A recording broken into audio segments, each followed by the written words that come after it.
Et coucou les filles, j'arrive un peu tard aujourd'hui, j'ai passé la journée à prendre soin de moi, je vous ai dit à quel point c'était important, donc je le fais aussi bien sûr. Alors aujourd'hui, je voulais donc vous parler de la méthode des petits pas. Alors c'est une méthode que j'enseigne beaucoup à mes clientes parce que c'est quelque chose qu'on n'a pas l'habitude de faire ou c'est pas de cette manière-là qu'on a l'habitude d'envisager les choses. Alors, en quoi consiste la méthode des petits pas? Eh bien, la méthode des petits pas, c'est tout simple.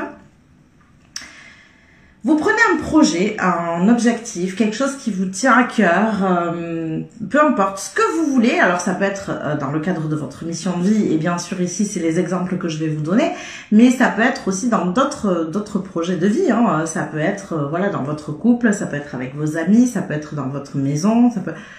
Vous prenez le projet que vous voulez, et vous allez vous poser et écrire tous les petits pas que vous pouvez mettre en place pour accéder à cet objectif. Imaginons que l'objectif que vous prenez justement, c'est votre mission de vie. Voilà, vous vous posez, vous prenez un cahier, un stylo et donc vous dites voilà, moi je veux accéder à ma mission de vie. Alors selon si vous savez quelques éléments ou pas, déjà je vous invite à les noter. Si vous avez déjà des petites bribes d'informations sur ce que vous souhaitez faire ou ne pas faire aussi, parce qu'il y a aussi ce qu'on n'a plus envie de faire, je vous invite à les noter. Et ensuite, à voir quels petits pas vous pourriez mettre en place pour tendre un peu plus chaque jour vers cette mission de vie. Donc, vous notez tous les pas. N'essayez pas de savoir si vous êtes dans le bon ordre, si ça, il faut le faire avant ça, si... Pour l'instant, ne réfléchissez pas. Notez vraiment les petits pas que vous avez à faire. Alors, ça peut être prendre un renseignement sur Internet pour savoir s'il y a une formation à faire. Ça peut être passer un coup de fil parce qu'il y a telle personne qui peut vous donner une information ou envoyer un messenger parce qu'il y a telle personne qui peut vous donner une information. Ça peut être, juste prendre le temps de se poser justement et de lister ce que vous savez déjà que vous aimez faire et que vous aimeriez retrouver dans votre mission de vie.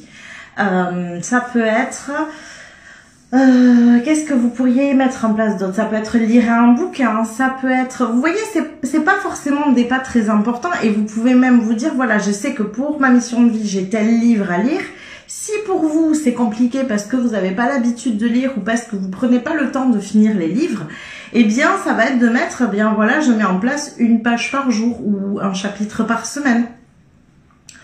Peu importe. Le but ici, c'est que vraiment ces pas soient accessibles pour vous. Alors qu'est-ce que j'entends par plus petit pas possible?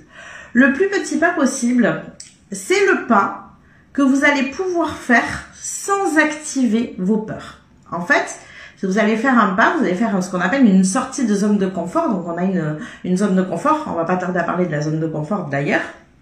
Donc, vous avez votre zone de confort ici, qui est comme ça. Et en fait, ça va être le pas qui va vous faire passer juste de l'autre côté de la ligne de cette zone de confort. Donc, votre cerveau n'a pas le temps de s'alerter, de se dire « Oh là, attention, il y a danger ».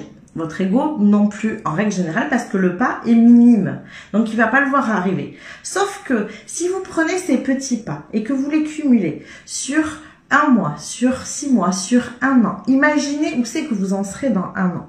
Et en fait, vos peurs, elles n'auront pas eu le temps de s'activer. C'est-à-dire que vous rajoutez chaque jour un pas supplémentaire et vos peurs n'auront pas eu le temps de dire « Oh là, attention », ou votre ego n'aura pas eu le temps de dire « Oh là, attention, vers où elle va, là, qu'est-ce qu'elle nous fait ? Attention, vite, il faut sonner l'alerte rouge, on va l'empêcher de faire tout ça, on va la bloquer, on va la paralyser. » Donc, vous n'aurez pas eu le temps d'activer ces peurs-là.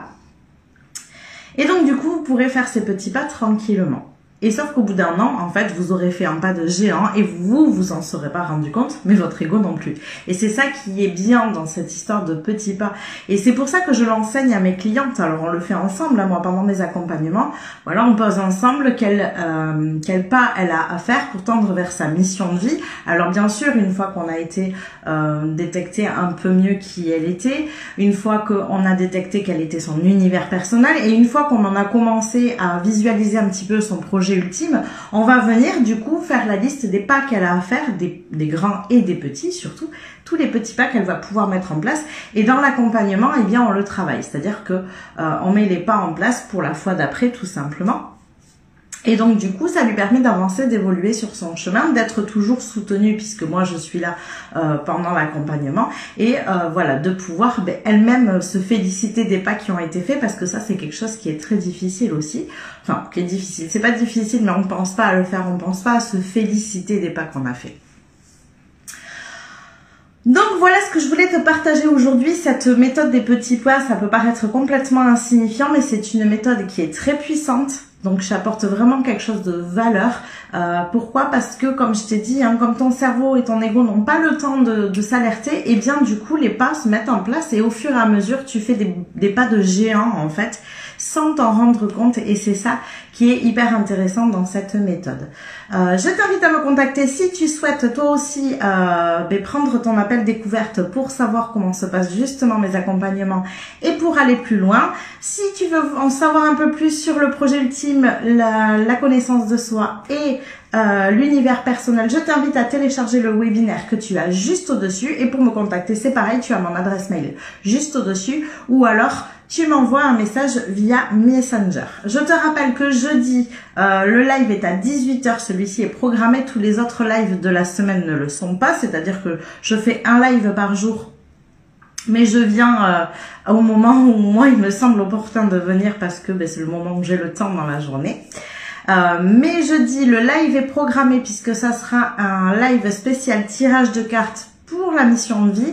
Alors je tiens à préciser que je ne donnerai pas votre mission de vie pendant le live parce que je tire les cartes, mais par contre je vais venir vous aider à savoir qu'est-ce que vous avez besoin de mettre en place pour tendre vers cette mission de vie. Ça va être à ça que va servir ce tirage de cartes.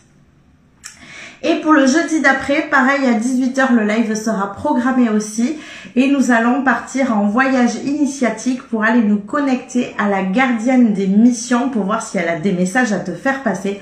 Donc, je t'invite à être présente en direct pendant ces deux lives parce que ça va vraiment être très puissant. Voilà, je te fais des bisous et je te dis à demain.